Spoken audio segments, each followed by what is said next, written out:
में जो साप्ताहिक कार्यक्रम दुर्कोट में रखा है, इतना विशाल रैली, इतने अच्छे अच्छे वक्ता, इतना अच्छी जगह, ये सारा जो काम हुआ है, इसमें जो आयोजन कमेटी है उनका मैं बहुत बहुत दिल से धन्यवाद आभार व्यक्त करता हूं कि इतना अच्छा कार्यक्रम आपने यहाँ पर किया।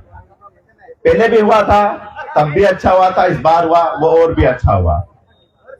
साथियों, मैं यहाँ पर सिर्फ एक ही बात बोलना चाहूंगा कि हमारे सारे वक्ताओं ने बोला कि आदिवासी इस देश के मूल मालिक है, इस देश के मालिक है, असली मालिक है। तो मैं एक ही बात बोलना चाहूंगा कि अगर आप मालिक हो तो मालिक जैसा व्यवहार चालू कर दो, तो फिर देखो ये जितने भी अधिकारी कर्मचारी है ये आपके सामने नौकर जैसा काम चालू कर देंगे। मालिकों को यहाँ पर नौकर से भी बदतर पहुंचा दिया है इन्होंने नीचे। मालिकों की ऐसी हालत कर दी है कि महाराष्ट्र गुजरात दारकी करने की नौबत ला दी है। इसका कारण यह है कि कहीं ना कहीं हमारी एकजुटता में कमी है, शिक्षा में कमी है, व्यापार बिजनेस में कमी है।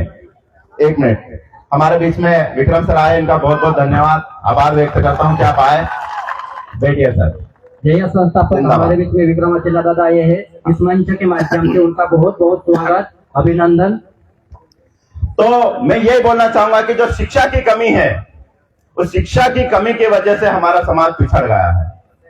हमारे सुभाष भाई ने सबसे पहले बताया था कि एक सेठ आया था, पान खिलाते खिलाते कब करोड़पति बन गया पता ही नहीं चला।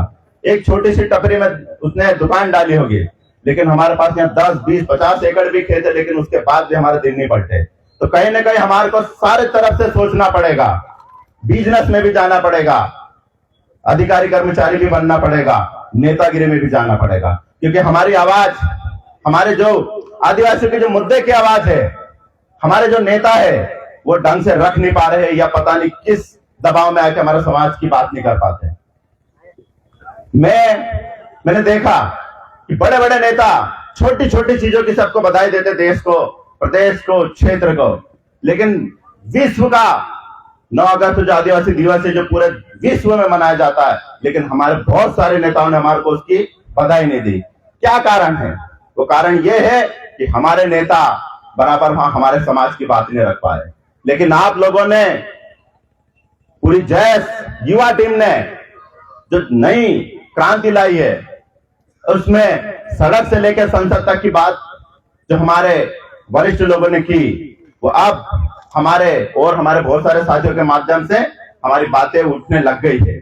और अगर इस प्रकार से अगर हमारा समाज एकजुट होकर हमारे समाज की जो वास्तविक मुसीबत है उस पर बात रखेगा, तो 100% हमारा समाज भी बहुत आगे जाएगा और जाएगा। क्योंकि आप खुद देख लो, जयस हमारे गजानन दादा ने उन्हें काफी संघर्ष करके हमको यहां तक पहुंचा है, लेकिन जब युवाओं की बात आई, बेरोजगार युवा थे, नौकरी के लिए भटक रहे थे, शिक्षा के लिए भटक रहे थे, तब हमारे जो समाज के युवा, जो युवाओं के बारे में सोचने वाले ऐसे शख्स निकले दो, जिन्होंने जैस का एक ऐसा माहौल बना दिया कि जरा सी भी युवाओं को तकलीफ आती तो हजारों लाखों युवा इकट्ठे हो जाते और हमारे समाज की लड़ाई लड़ने को तैयार हो जाते।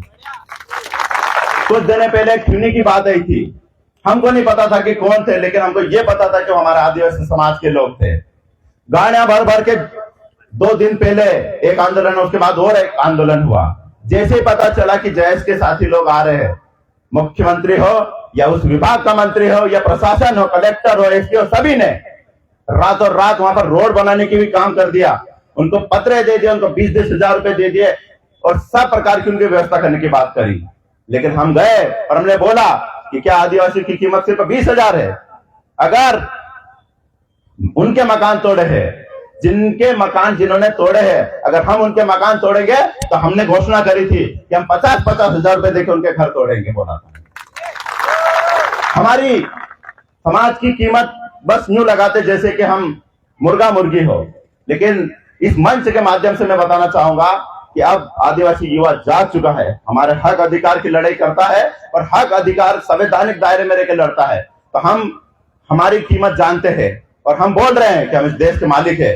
तो हमने हमारी टीम को, मैं खुद बोलता हूं कि मैं अगर मालिक हूं तो मैं मालिक जैसा व्यवहार करता हूं। और आप लोगों से भी, जितने भी युवा आए हैं, खूब नाचे, खूब मस्ती करे, सब करो, लेकिन जब समाज की बात आएगी तब आपको भी इसी प्रकार से इतना जोश दिखाना पड़ेगा, और ऐसा व्यवहार दिखाना पड़ेगा कि हाँ हम इस देश के मालिक हैं, तब जाके हमारे दिन पलटेंगे।